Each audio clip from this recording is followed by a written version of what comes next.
I thought we did this already. I thought we took that trip to Disneyland. I honestly was worried that there wouldn't be anything for us to talk about today, but then Meghan Markle insists on telling us she took her kids to Disneyland and she posts a new Instagram video. I think she missed us more than we missed her. Meghan Markle probably expected this Disneyland upload to come across as another polished, perfect family moment. Cute birthday vibes, smiling parents, sweet memories. A calm California fantasy meant to show the Sussexes living happily far away from all the royal chaos. But the internet had a completely different reaction. People didn't just scroll through the pictures. They zoomed in on everything. And once viewers started comparing Meghan's newest Disneyland photos to images from an older visit, the whole situation suddenly started looking a lot more suspicious. At first, the similarities seemed innocent enough. Meghan appeared to be wearing the exact same outfit from the earlier Disneyland trip. Not just similar, literally the same look. And Lily has her freaking shoes off again. I'm sorry. That she wasn't wearing shoes last year when they took that picture where she covered their faces up with emojis. I think that it's disgusting to have your children at Disneyland or Disney World barefoot. Started circulating everywhere. How could the clothes fit the exact same way an entire year later? Harry also seemed dressed almost exactly the same. Then viewers noticed the daughter's outfit looked nearly identical too. Same colors, same style, same overall appearance. Even parts of the background looked strangely familiar, especially the patio area where several photos were taken. But then social media locked onto one tiny detail that sent the entire conversation into overdrive. The daughter appeared barefoot in the photos. Just like during the earlier Disneyland visit, that's when the comment sections completely blew up. Because one question started spreading everywhere online. How could the outfit still fit almost the exact same way after so much time? At that age, sizes change fast. Clothes fit differently. Shoes get replaced. Sleeves and pant legs don't stay the same forever. So when viewers noticed what looked like nearly identical outfits fitting almost exactly the same, theories started moving fast online. Suddenly, people weren't just asking whether the photos looked familiar anymore.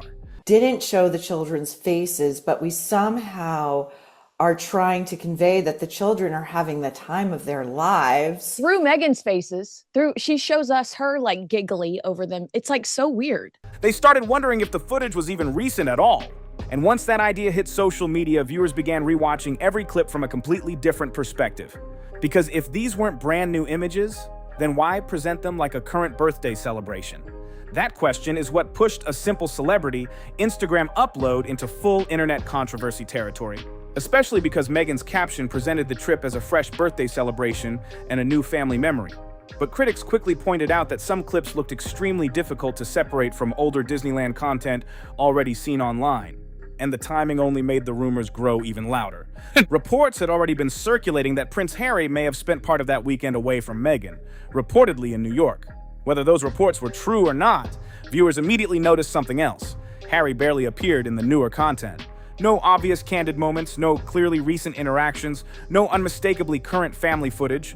And again, Archie has been dragged from the shadows. And the headline here is this is a joint birthday expedition. I'm sorry, but especially when you're a little child, you don't want to do a joint anything. Why can't her birthday or his birthday just be for them? Why? Which only pushed more online speculation that older Disneyland material may have been reused while being presented as something brand new. And online, rumors like that spread insanely fast. Within hours, social media users were already posting side-by-side comparisons everywhere online, zooming into outfit details, checking backgrounds, looking at hair lengths, matching poses. Even the tiniest details suddenly became part of the discussion, because this is the situation Meghan Markle keeps finding herself stuck in. People don't casually scroll through her content anymore. They analyze it like investigators. Every photo gets picked apart. Every interview gets dissected. Every video gets replayed frame by frame. And the more polished and carefully presented the content feels, the faster the internet seems ready to tear it apart. But the reused photo theory wasn't even the biggest criticism showing up online. Not even close! Because while viewers kept watching the Disneyland clips, a completely different complaint started taking over the conversation.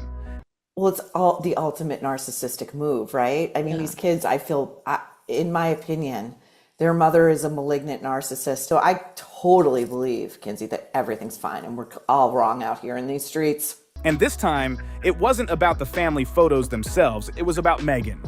A lot of viewers started pointing out that even though the trip was presented as a family celebration, Meghan still seemed to become the center of almost every scene. The camera focused heavily on her reactions, her smiling, her laughing, her emotional expressions, her interactions. Even moments that were supposed to feel more natural somehow appeared carefully framed around Meghan's presence. And once people noticed that pattern, they couldn't stop seeing it. One specific clip especially caused a huge reaction online. The daughter appeared to be meeting a Disney princess. The type of moment many parents quietly record because the excitement is usually about the experience itself. But critics quickly claimed Meghan's reactions seemed to dominate the frame instead. To some viewers, the entire video started feeling less like spontaneous family footage and more like a carefully managed image rollout. And honestly, that criticism has followed Meghan for a long time now. The more she tries to come across as relatable, relaxed, and authentic, the more critics accuse the content of feeling overly controlled. I am going to be judgmental there. I think that that's absolutely gross. I don't think Meghan's very hygienic. We've talked about this before. And kids themselves, they're little petri dishes, they catch and spread germs like crazy. To have your child barefoot, first of all, it's an affront and an assault to the rest of the rest of the citizenry trying to enjoy a day at Disney World. That's disgusting. Not polished, controlled. And online, people think there's a major difference between those two things. Most celebrities manage their public image to some degree. That part isn't unusual, but the backlash Meghan keeps facing comes from viewers believing they can actually spot the strategy behind the content while watching it happen. And for many critics, Disneyland may have become one of the clearest examples yet. Because what should have been a simple family upload somehow turned into another giant debate about image management, branding, and public perception. Even the decision to describe it as a joint birthday celebration started raising questions online. Some royal followers pointed out that previous birthday posts appeared to receive different levels of public attention. That sparked criticism before, with viewers questioning why certain family moments seemed promoted more heavily than others. So now critics believe the joint birthday wording may have been used to avoid that same backlash all over again. Whether that theory is true or not, the fact people are even discussing it shows how skeptical audiences have become toward almost everything connected to the Sussex brand. Because at this point, viewers don't just watch Meghan Markle content anymore. They try to decode every single detail. And for Meghan, that could be turning into a real problem. Because once audiences stop emotionally connecting with your content and start treating everything like clues to investigate, the entire situation changes fast. Remember when she was roaming around LA barefoot? And in bathrooms, in public bathrooms. I'm not saying it to be cruel or make fun of her. No. But going into gas station bathrooms barefoot and exiting and not seeming to realize how deeply unhygienic that was, that's when we all knew. I think that was before even the umbrella. Suddenly, every detail gets questioned. Every inconsistency stands out. Every missing appearance gets noticed. And every attempt to create a flawless image risked backfiring even harder than before. But just when the Disneyland backlash was already spreading everywhere online, Meghan uploaded something else that made the conversation even messier. Because while people were still debating whether the Disney footage looked recycled, Meghan suddenly switched straight back into full lifestyle brand mode. And social media was not feeling it at all. The new clips showed Meghan inside her Montecito home, filming soft focus videos around her kitchen and pantry, while continuing the carefully designed domestic lifestyle image she's been building ever since launching as ever. But instead of making people admire the brand, the videos sparked a whole new wave of online mockery almost instantly. One moment especially went viral for all the wrong reasons. Okay, so Meghan Markle, I have decided, is only and will only ever be the queen of one thing. It's the queen of cosplay. The queen of pretending to be Princess Diana. Meghan appeared standing beside her pantry, surrounded by perfectly arranged jars and products, leaning dramatically against the wall with her eyes partly closed, like she was filming a luxury fragrance commercial instead of organizing shelves.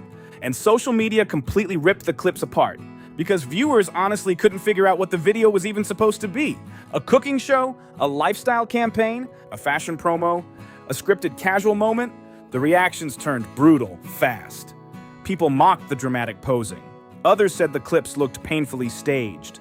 Some joked that Meghan seemed more focused on filming emotional close-ups of herself than actually showing products.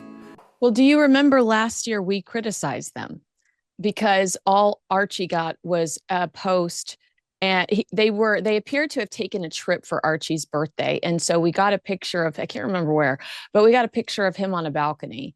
But then there seemed to be two parties for Lily. And so we were criticizing them last year, saying, why did Lily get two parties?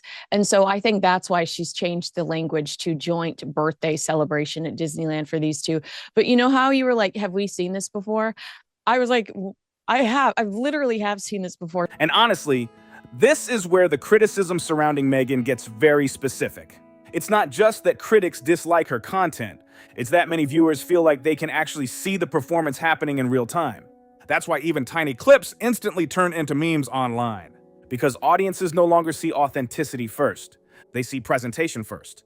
And the pantry videos may have pushed that criticism to a whole new level. Especially because Meghan has spent years trying to present herself as elegant, relatable, sophisticated, natural, effortless, and aspirational all at once. But according to critics, the branding keeps clashing with reality in awkward ways. One minute she's presenting herself like a polished luxury figure. The next minute she's filming dramatic close-up shots beside jars of jam, while social media users are still debating whether the Disneyland content was even recent.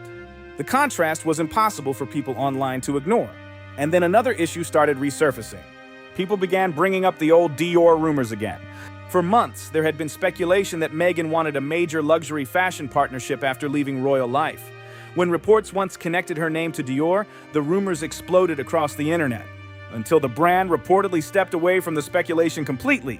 Meghan's out here trying to promote herself through as ever as the most elegant, refined, etiquette, and hostess expert going. And you know, when you're rolling around Disney in a wrinkled linen shirt and one of your children, a princess no less, a title you fought for even though you ran in the dead of night Racist from the royals, is barefoot, I find your messaging mixed, and I have no impetus whatsoever to purchase anything you're selling. That story never fully disappeared.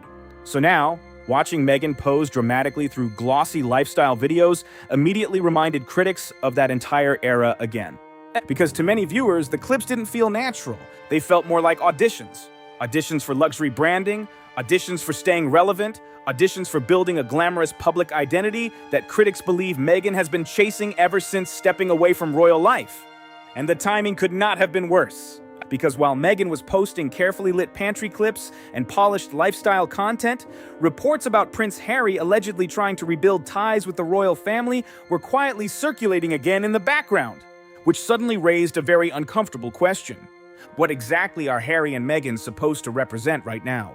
Royal rebels? Hollywood celebrities? Public speakers? Lifestyle influencers? Humanitarian figures? Because the public image seems to shift every few months, and people online notice it more and more. And that inconsistency is becoming one of the biggest issues surrounding the Sussex brand overall. So I guess my first observation there is that not the loneliest woman in the world? Do you have any damn friends just walking around? And also, is poor Archie filming this? Like, what's going on? Even supporters sometimes struggle to explain what the long-term direction actually is anymore. One month, it's documentaries, then podcasts, then books, then jam products, then motivational speeches, then Netflix lifestyle content, then emotional family social posts. The branding keeps changing, but public skepticism keeps rising. And according to critics, that's exactly why every new Meghan project now appears under suspicion before people even watch it. But then the situation took another sharp turn entirely. Because behind all the Disneyland discussion, behind the lifestyle videos, behind the polished online image, reports started resurfacing about the one thing royal insiders have talked about for years: Meghan's alleged memoir. And if those rumors are true, this could turn into one of the biggest royal media moments yet. According to multiple reports, Meghan has allegedly been privately documenting her experiences for a long time. You're basically in there going, is this thing expired? Do I risk it? That's what's going on. Right. And you're like, to your point about contradictions, this is the same woman that allegedly wrote a dish soap company at age 11 and said it was sexist to assume women are always in the kitchen. Notes, journals, voice recordings, reflections going back to the early Sussex transition period. The idea of a Meghan Markle tell-all book has circulated in both Hollywood and royal commentary circles for years, but now some believe it may be getting closer to reality. And suddenly everything looks different when viewed through that angle. The carefully managed public image, the emotional storytelling, the constant effort to shape narratives, the repeated focus on her truth. Because critics believe Meghan already understands one thing very clearly: attention keeps her relevant. And a memoir would guarantee massive global attention instantly, especially after Harry's memoir, Spare, became one of the most talked about royal books in recent history. Regardless of the criticism, people still bought it in huge numbers because it felt unprecedented. A senior royal openly describing internal tensions at that level had never really happened before. Ever since stepping away from royal duties. And the timing couldn't have been worse. Because while Meghan was But Meghan's potential version could be even more intense. Because unlike Harry, Meghan remains one of the most polarizing figures connected to the monarchy. People either strongly defend her or strongly criticize her. There is almost no middle ground anymore. And critics already believe the book could reopen every royal conflict all over again. Especially if Meghan revisits past tensions, media clashes, palace disagreements, security issues, or her experiences inside the institution. I'm like, what the? I mean, I won't say it. I won't say the bad word, but give me a break. What is this? What is this? At that point, any chance of Harry fully repairing ties with his family could break down completely. And that is why the memoir talk matters so much. Because according to royal commentators, timing is everything in a situation like this. If Meghan releases a deeply personal tell-all while Harry is allegedly trying to rebuild communication with King Charles or Prince William, the fallout could be irreversible. Not just publicly, privately too. And honestly, that may be the heaviest shadow hanging over the Sussex situation right now. Not the Disneyland photos and not the pantry videos, not even the constant online criticism, but the growing sense that Harry and Meghan may no longer be moving toward the same direction anymore. Why is she trying to be sexy? Your audience, first of all, you're showing us how to use a bookmark in the first video. That tells me everything I need to know about the IQ of your customer base, that they need directions on how to use a freaking bookmark. Because once people started linking all these stories together at the same time, the entire Meghan narrative suddenly started looking far more unstable than it did even a year ago. Think about it. A Disneyland post that instantly triggered online theories. Lifestyle videos getting mocked across social media platforms. Rumors of tension circulating behind the scenes. Questions about Harry's connection with the royal family resurfacing again. And now growing speculation about a possible memoir that could reopen old royal wounds all over again. Individually, each controversy might have faded after a few news cycles. But together, they create the impression of a public image that feels harder and harder to control. And that is the real issue here, because Meghan Markle has always been very focused on presentation. Every appearance feels intentional. Every interview feels carefully shaped. Every photo feels selected for a reason. Critics have said for years that nothing around the Sussex brand ever feels random, but the internet has changed. Because these grim new social media posts of the fake Duchess at Disneyland literally using the same poses as Diana on rides is just a step towards absolute shame. Audiences today do not consume celebrity culture the same way they used to. People freeze frames. They compare timelines. They break down body language. They notice missing context. They remember old interviews. And once public trust starts to slip, even the smallest detail can turn into a massive online discussion. That is exactly what happened with the Disneyland photos. Maybe there is a simple explanation for the similarities. Maybe there is not. But the reason the story spread so quickly is because a large part of the public was already prepared to question everything Meghan posts. And that is a dangerous position for any public-facing brand to be in. Because once audiences start viewing your content with suspicion instead of excitement, every new post becomes a risk. Especially when your entire public image relies on controlling the narrative. And right now, Meghan's biggest challenge may be that the narrative keeps slipping beyond her control. Even her attempts to seem relatable often end up backfiring. The luxury kitchen videos were clearly built to feel elegant and aspirational. Soft lighting, slow camera movement, carefully placed products, calm domestic energy. But instead of inspiring viewers, the clips triggered another wave of online mockery because people felt like they were watching someone performing authenticity instead of simply living it. And fair or unfair, that criticism follows Meghan everywhere now. People constantly say she is trying too hard, too polished, too rehearsed, too curated, too aware of the camera. Your customers aren't male. Why are you doing that? And that's why I'm like, poor Archie, if he's filming this. What is that move? That is why even normal celebrity-style content turns into controversy when Meghan is involved. Because audiences are no longer reacting only to what they see. They are reacting to what they believe is happening behind the scenes of the content. And nowhere is that more obvious than in the ongoing conversation about Harry. Because while Meghan continues building lifestyle brands and media projects, Prince Harry increasingly appears disconnected from that world entirely. Over the past year, royal watchers have repeatedly pointed out how different Harry's public image feels compared to Meghan's. He often comes across as more withdrawn in Hollywood spaces, more focused on charity work, and more comfortable in private appearances than influencer-style content. That contrast has only fueled separation rumors online. And once people noticed Harry's limited presence in the Disneyland content, speculation immediately exploded again. Because whether the rumors are true or not, audiences now actively look for signs of tension every time Harry and Meghan appear publicly. That is how intense the scrutiny has become. A missing appearance turns into a headline. A delayed post becomes a theory. A slightly awkward moment becomes viral analysis. And honestly, very few modern public couples face this level of nonstop internet breakdown. It shook me to my core, but I'm also kind of like, Harry and Meghan, this is horrible to say out loud.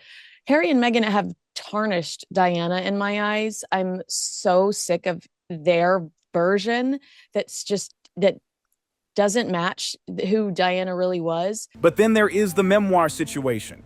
And this is where things could get genuinely explosive. Because if Meghan has really been documenting everything for years, royal family tension, media conflicts, personal disputes, private conversations, emotional moments, then releasing that material could trigger a global reaction even bigger than almost anything seen since the Oprah interview.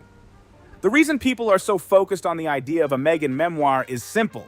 They believe she still has untold stories. Whether those stories are accurate, emotional, biased, exaggerated, or controversial almost does not matter anymore. The public fascination comes from the idea that Meghan could once again pull the royal family back into months of non-stop headlines overnight. And critics believe Meghan fully understands how powerful that possibility is. Because despite all the backlash, controversy has consistently kept the Sussex name at the center of global attention.